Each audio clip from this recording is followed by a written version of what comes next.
यानंतर बातमी आहे संभाजीनगरमधून। संभाजीनगरमध्ये अंगणवाडी सेविकांचं धरणं आंदोलन सध्या सुरू आहे। मानधनात वाढ करण्याच्या मागणीसाठी अंगणवाडी सेविका या आक्रमक झालेल्या आहेत। संभाजीनगर जिल्हा परिषदेच्या समोर अंगणवाडी सेविकांचं हे आंदोलन सध्या सुरू आहे। या संदर्भात अधिक माहिती देत आहेत आमचे प्रतिनिधी सचिन जिरे। सचिन, संभाजीनगरमध्ये अंगणवाडी सेविकांचं हे धरणं आंदोलन सुरू आहे, काय अधिकची माहिती या संदर्भात?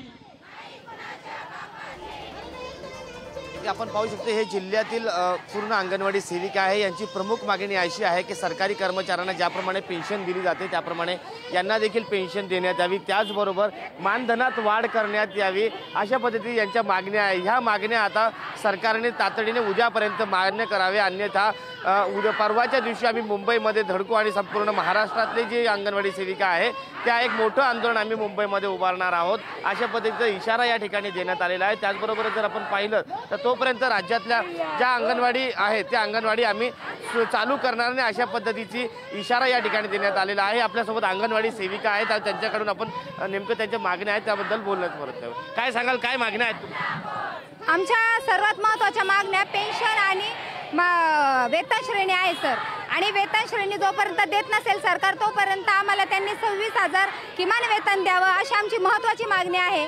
रिटायरमेंट नंतर आपल्याला सेविकांना 1 लाख रुपये एकरकमी लाभ मिळतो, परंतु तो पुरेसा नसल्याने सरकारने त्यांना मासिक पेन्शन सुरू करावी। या 2 महत्त्वाच्या मागण्यांना घेऊन सर आम्ही हा संप पुकारलेला आहे।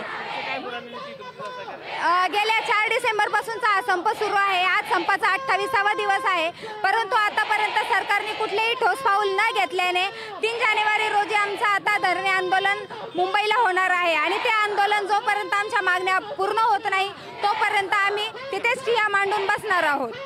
आपण पाहिलं की या अशा पद्धतीचा इशारा राज्य सरकारला देण्यात आलेला आहे। 3 जानेवारी पर्यंत जर मागण्या मान्य झाल्या नाही तर आम्ही मुंबईमध्ये ठिय्या आंदोलन करू।